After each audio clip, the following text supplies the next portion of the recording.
दोस्तों, पाकिस्तान के प्लान को जिस तरह से भारत ने फेल किया वो अब दुनिया से छुपा नहीं रह गया। जहां पाकिस्तान बड़े ही चालाकी से भारत की मुश्किलें बढ़ाने की नाकाम कोशिशों में लगा था, वहीं से भारत ने पूरी तरह से मिट्टी में मिला दिया। दरअसल पाकिस्तान का ये मानना था कि अफगानिस्तान में तालिबान के सत्ता में आ जाने से पाकिस्तान और अफगानिस्तान दोनों देश मिलकर भारत की मुश्किलों को बढ़ाएंगे, लेकिन हुआ इसके विपरीत कि अफगानिस्तान भारत के और करीब आ गया और इसके पीछे की वजह चाबहार पोर्ट है, जिसके बारे में हमने कल की वीडियो में बताया था कि तालिबान को भारत का ये बंदरगाह इतना पसंद आया कि इन्होंने इस बंदरगाह के लिए अफगानिस्तान के आयात और निर्यात को बढ़ाने के लिए जोर तक दिया और इसी बंदरगाह को लेकर अब एक और काफी बड़ी अपडेट निकलकर सामने आई है, जिसके बारे में आगे हम वीडियो में बात करेंगे। साथ ही दोस्तों, हमारी दूसरी वीडियो भारत की करेंसी को लेकर है, जिसको जबरदस्त फायदा होने वाला है, क्योंकि मलेशिया के विदेश मंत्री ने कहा है कि मलेशिया अब भारत के यूनिफाइड पेमेंट इंटरफेस यानी यूपीआई प्रणाली और रुपी पेमेंट सर्विस को स्वीकार करने की तरफ तेजी से काम कर रहा है, जिसके बारे में आगे हम इस वीडियो में बात करेंगे।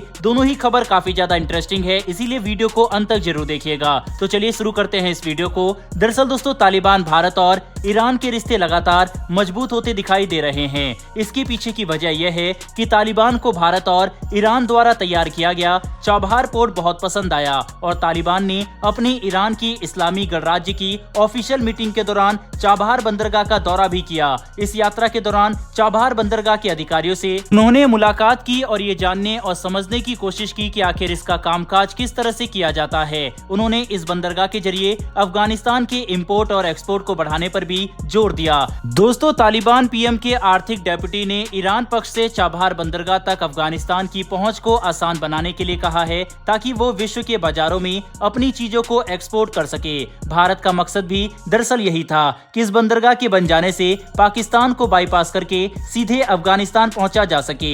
ईरानी पक्ष ने यह आश्वासन दिया कि चाबहार बंदरगाह में अफगानिस्तान के लिए आवश्यक सुविधाओं के निर्माण और इस बंदरगाह के जरिए वहां के व्यापार को बढ़ाने की मदद की जाएगी। चाबहार बंदरगाह से जुड़ने की स्थिति में अफगानिस्तान को भारत तक चीन के अलावा यूरोप और मिडिल ईस्ट के बाजारों तक पहुंचने में आसानी होगी। इस बीच अलग थलग पड़ा अफगानिस्तान दुनिया के बीच अपने रिश्तों को मजबूत कर पाएगा। दूसरी ओर अफगानिस्तान के लिए चाबहार पोर्ट इसलिए भी फायदेमंद है क्योंकि ये कराची के बंदरगाह से सैकड़ों किलोमीटर कम है, जिससे उसकी एक्सपोर्ट की लागत और सही टाइम का भी बचाव हो पाएगा। तालिबान भारत ईरान के बनाए हुए चाबहार बंदरगाह को देखकर काफी खुश नजर आ रहा है और वो इस बंदरगाह के जरिए काम करना चाहता है। ऐसे में भारत और तालिबान के रिश्ते मजबूत होना भी तय माना जा रहा है। भारत के रिश्ते तालिबान के साथ मजबूत हो जाने से सबसे ज्यादा जो नुकसान होगा वो पाकिस्तान और चीन का होगा, क्योंकि ये दोनों देश ये सोचकर बैठे थे कि अफगानिस्तान का इस्तेमाल वो भारत की मुश्किलें बढ़ाने के लिए करेंगे और कश्मीर का मुद्दा भी उसके जरिए उठाया जाएगा।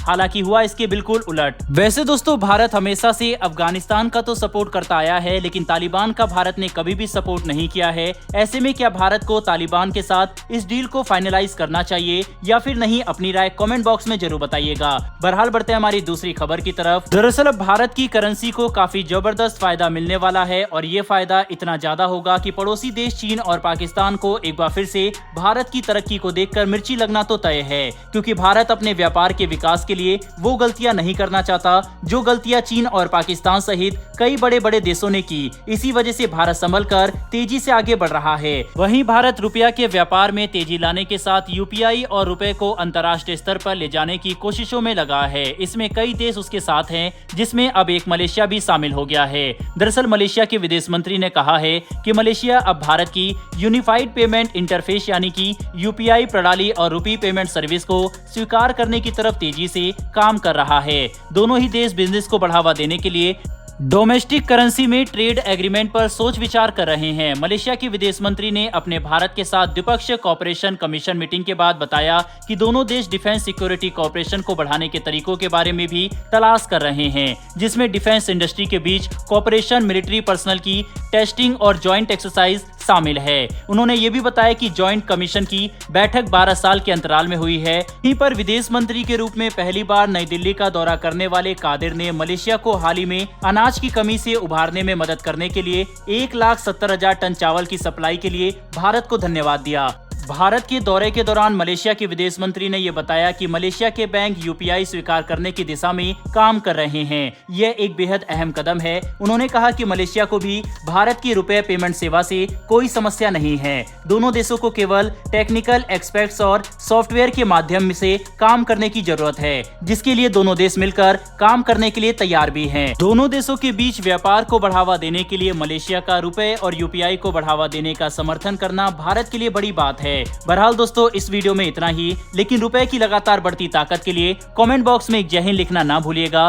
साथ ही हमारी आने वाली डेली वर्ल्ड अफेयर से जुड़ी ऐसी वीडियो के लिए चैनल को सब्सक्राइब कर बेल नोटिफिकेशन अवश्य दबा लें। फिर मिलेंगे ऐसी एक नई वीडियो के साथ। धन्यवाद। जय हिंद।